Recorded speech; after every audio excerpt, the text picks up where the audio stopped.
What's up, DBS fans and filmmakers?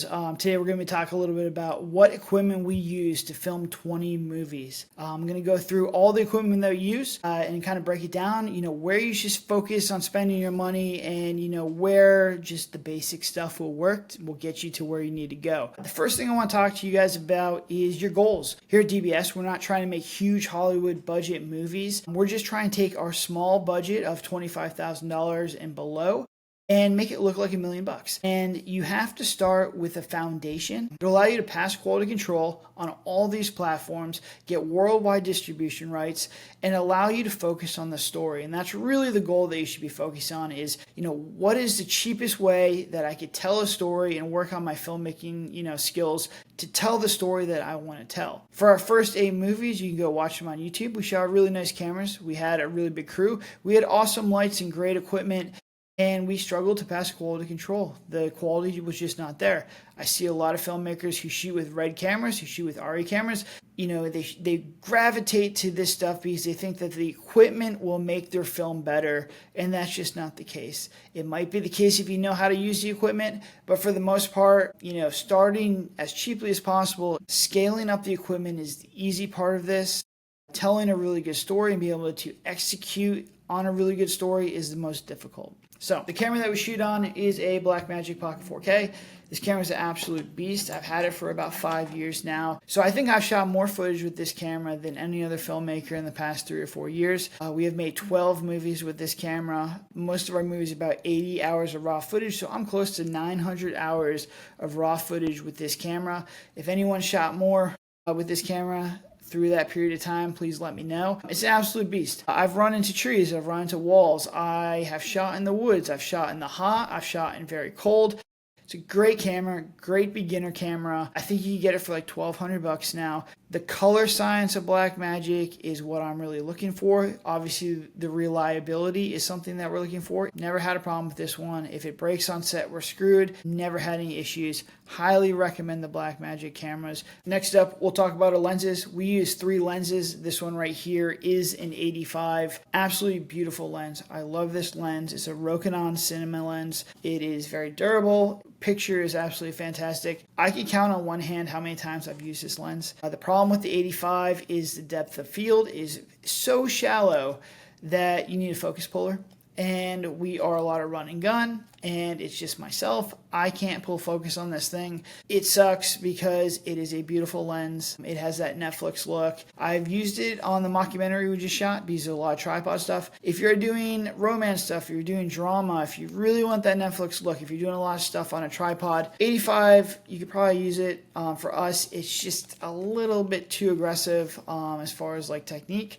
But it is absolutely beautiful. Next lens we have is a 50. This is the Rokinon Cinema 50 lens. And this is the one I shoot probably 80% of the time. Our movies are 80% with this lens. 50 gives you that nice bokeh. It gives you that nice blurred background. It's easy to stay in focus. The image quality is absolutely fantastic. Highly recommend if you're making cinema movies, shoot 80% of your movie on the 50. I see a lot of people who are posting or sending me emails saying, hey, why does my movie not look cinematic? It's your lens. It's not your camera. The lens is the most important thing. This gives you that Netflix look. That's what people are looking for. It's an absolute workhorse. It's a very easy lens to use. Even if you're not getting the Rokinon Cinema lens, just having a 50 in your arsenal is a must-have making cinematic movies. Next lens is the Sigma Arts lens, 18 to 35. This thing is another workhorse. We shoot all of our found footage on this stuff. This is a great lens. Has a lot of flexibility. We shoot most of our stuff on the 35 setting, but having the 18 is great because sometimes we are stuck in tight places. We are stuck in closets. We are stuck in cars. That helps out. This lens is fantastic. It is super durable. I've beat this lens to a pulp and it's been covered in blood. I get it to go cleaned every now and they're like, what did you do to this thing? But you could shoot a whole movie on this. And if you only have the budget for one lens, this is the one you want. The 50 gives you a little bit more of that Netflix look, but the 35 on this one is really, really good. High quality, beautiful image. So I'd recommend that. So those are the 3 lenses that we use. I think you need 2 lenses. I'd recommend the Sigma Arts lens, and I recommend you get a good 50. The Rokinon Cinema lens is the one that we use. And if you go back and look at Forced Death, you look at Cabin 13, you look at Murder House, Those are all movies that have really, really good shots in them. And you guys haven't seen nothing yet because we've really worked hard in the last couple of cinematic movies. And it's a huge step up in picture. So everything we talked about up until now is pretty budget. You can get it for pretty cheap, all things said and done. The one thing where I really think you need to spend money is on sound. This is a Sennheiser lav mic. When we first started out, the first 8 movies that we did, we used a boom mic. You have to have a really good boom mic. You have to have a boom operator that knows what they're doing and how to capture the sound properly. And that's just another person on set. That's another person you have to pay. It's another crew member. It's another person you have to feed. It's another person you have to worry about. With these guys, with lav mics, if you have 2 of them, they plug right into the Blackmagic. You can listen to the audio in the headphones. I am the sound guy. I can listen to everything. I know what sound is usable and when we have to take another take.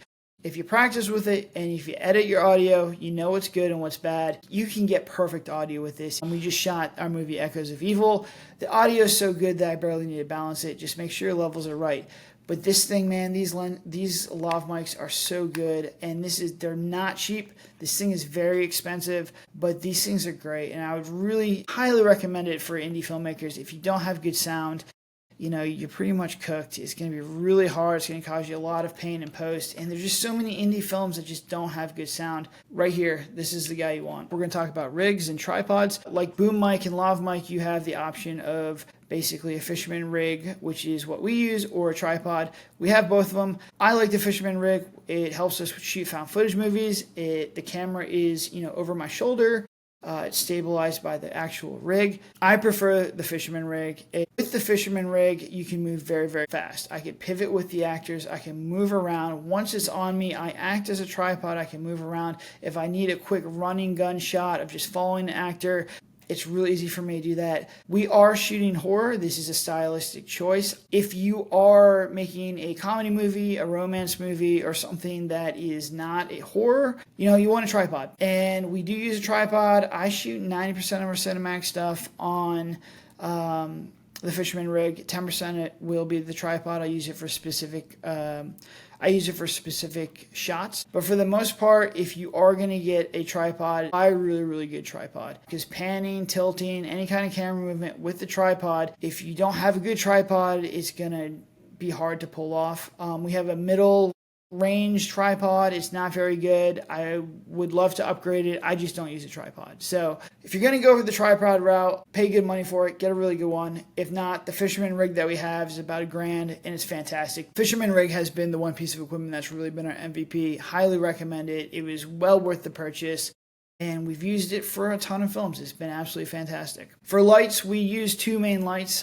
We have a Falconized LED. This light is great. It is light. It is powered by a D-tap. You can take it out in the woods. You can take it up the stairs real easy. You can put it in weird spots.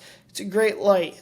Highly recommend it. It's something that you need in your arsenal. The problem with that light is there's a lot of light spill. So if you're looking to kind of create unique lighting situations with this one, we do a lot of horror stuff. I want to have a lot of shadows. I want to have a lot of darkness. It's hard because you really can't control the light very well with this. We bounce it off the walls, we bounce it off the floor, we bounce it off the ceiling. We try and create cool little shadows with it. It's just very bright and there's a lot of spill to it. Our second light is an Aperture 600. You've seen this one in some of our movies. The Aperture does have a ball attachment to diffuse that light, but it does spill everywhere. So if you're doing a romance movie, a drama movie, it could possibly work for you. Again, for us, not really what we're trying to go for with horror. We don't like a lot of light, so we have taken the diffuser off and we used a spotlight. Basically, it's just a giant spotlight. This is a new lighting technique that we are using moving forward. Basically, we did Devil's Hostage and we shot a lot of that movie with just flashlights. And, we kind of cheated a little bit, but it was really, really cool. Way it looked was super cinematic. For indie films, we're always struggle with continuity and having stuff in the background. The more you can limit that, the better. We use a shower curtain to diffuse it. So it is a spotlight, but it is diffused because we don't want harsh light. I've tested a whole bunch of diffusing material, stuff that was high end to low end. The winner was an $8 shower curtain off Amazon. So again, sometimes less is more. The cheaper thing won. So that's what we use now. We also use these guys right here. These are little Aperture lights. You get them for 70, 80, maybe $100, but they're really cheap. These things are great. They attach on the camera. You throw them in rooms. You throw them under cars to get just a little bit of light. These things are fantastic. Little backlights that you can use. I have had PAs kind of stand off frame and shine the light on the actor's face to just give them a little bit more light. I keep these in my pocket when I'm shooting. They're super useful. We use them all the time. Highly recommend having a couple of these things. For our batteries, we use these giant D-tab batteries. One of these things will hook onto the camera. If you charge it overnight, you will get 10 to 12 hours, probably even more, of shooting on your camera. We have 4 of these. We charge them overnight and basically have enough. We've never run out of batteries, really. These things attach to the Falcon eyes, and the battery life on that is probably 8 to 10 hours, as long as you're not just leaving the light on. 2 of these things go into the aperture, and you can power that thing as well, so you are mobile. Don't plug your camera in. It's another wire. Use these batteries. I know you're going to pay a little bit extra, but these things, I've had these things for 5 years. They're fantastic. Having a wire on set is not anything you could trip over. It's not anything you have to worry about.